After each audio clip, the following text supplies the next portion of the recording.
एक तरफ जहां बिहार की सियासत में एसआईआर को लेकर मुद्दा बना हुआ है, इसी बीच वन नेशन वन इलेक्शन को लेकर ज्वाइंट पार्लियामेंट्री कमेटी की बैठक हुई और इस बैठक के तहत पूर्व केंद्रीय मंत्री पीपी चौधरी ने अध्यक्षता की और इस बैठक में दो पूर्व सीजेआई जो कि इसके मेंबर हैं वो भी इस बैठक में शामिल हुए और उनकी तरफ से क्या कहा गया, इसको लेकर क्या सुझाव दिए गए हैं, इस पर एक नजर, क्योंकि बहुत इंपॉर्टेंट जो पॉइंट है वो पूर्व सीजेआई की तरफ से रेज किया गया। पूर्व सीजेआई जगदीश सिंह खेर जेएस खेर और पूर्व सीजेआई डीवाई चंद्रचूड़ इस जेपीसी की बैठक में शामिल हुए। संसद में बैठक हुई और उनकी तरफ से दो अहम मुद्दों का जिक्र किया गया है। वो दो अहम मुद्दे जिन पर आज सबकी नजर भी रही कि वन नेशन वन इलेक्शन प्रधानमंत्री नरेंद्र मोदी की एक सोच है कि देश में एक साथ इलेक्शन हो, संसाधन जो है वो कम इस्तेमाल हो और साथ ही जो पूरी तरह से हर वक्त आचार संहिता और चुनाव का दौर देश में रहता है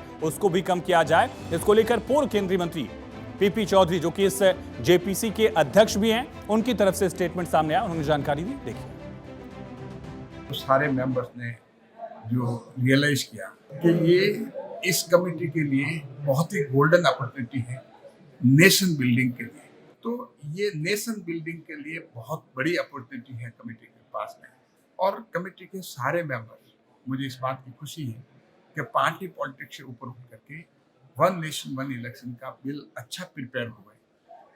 विभिन्न तरह के क्वेश्चन जो हैं, हमारी क्लेरिफिकेशन जो है उनको फॉर्मर चीफ जस्टिस भारत के पूर्व मुख्य न्यायाधीशों को पूछे गए।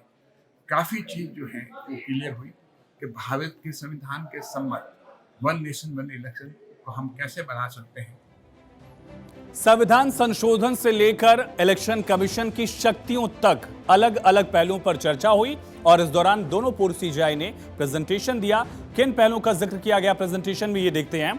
दरअसल पूर्व सीजेआई की तरफ से कहा गया शक्तियां संविधान दोनों पहलू पर वन नेशन वन इलेक्शन को लेकर जेपीसी की बैठक हुई। पीपी चौधरी का स्टेटमेंट आपने सुना था, लेकिन पूर्व सीजेआई जस्टिस खेहर और जस्टिस चंद्रचूड़ की तरफ से जो आज प्रेजेंटेशन दिया गया उसमें दो अहम मुद्दों का जिक्र किया गया।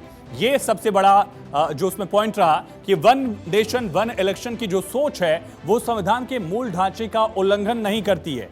ये एक तरह से फेवरेबल रहा, लेकिन एक जो पर्सपेक्टिव रखा गया कि प्रस्तावित कानून में इलेक्शन कमीशन को दी गई शक्ति की सीमा पर सवाल उठाया गया है पूर्व मुख्य न्यायाधीशों की तरफ से और साथ ही यह भी कहा गया कि इलेक्शन कमीशन को एक राष्ट्र एक चुनाव प्रणाली को लागू करने में अनियंत्रित शक्तियां नहीं दी जानी चाहिए। एक बड़ा पॉइंट जो है वो यहां पर पूर्व सीजेआई की तरफ से रेज किया गया। इस पर हमारे सहयोगी अक्षय राय की रिपोर्ट देखिए और समझ आएगी आपको पूरी।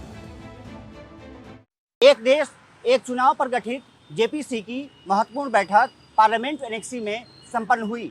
मैराथन बैठक में कई सुझाव निकल के सामने आए, जिसमें सबसे ज़्यादा महत्वपूर्ण डीवाई चंद्रचूड़ और जेएस शेखर ने रखी।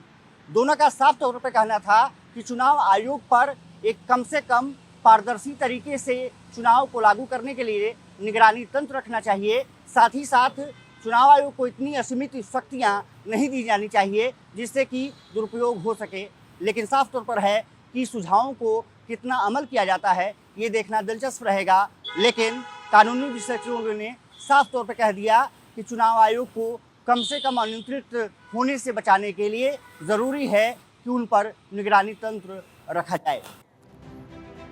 तो दो पॉइंट सामने आए। पहला बिंदु ये रहा कि वन नेशन वन इलेक्शन का जो पूरा कॉन्सेप्ट है वो संविधान की मूल भावना का उल्लंघन नहीं करता है, लेकिन ऐसा करने के लिए, इस प्रोसेस को लागू करने के लिए इलेक्शन कमीशन को जिन शक्तियों को दिए जाने की बात कही जा रही है वो शक्तियां असीमित नहीं हो सकती। यह भी पॉइंट यहां पर रेज किया गया है। अब वन नेशन वन इलेक्शन का कॉन्सेप्ट क्या है यह समझ लेते हैं। वन नेशन वन इलेक्शन का कॉन्सेप्ट यानी कि सभी चुनाव जो हैं त्रिस्तरीय विधानसभा लोकसभा वो एक साथ कराया जाए, एक साथ लोकसभा विधानसभा के चुनाव कराए जाएं।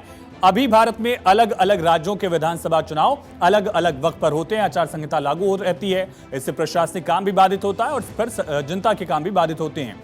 लोकसभा चुनाव हर 5 साल में अलग से होता है, ऐसे में पूरा देश जो है वो चुनावी माहौल में डूबा रहता है, एक तरह से आप कह सकते हैं। हर साल कहीं ना कहीं चुनाव होने से सरकारी योजनाओं पर, विकास कार्यों पर इसका सीधा असर पड़ता है।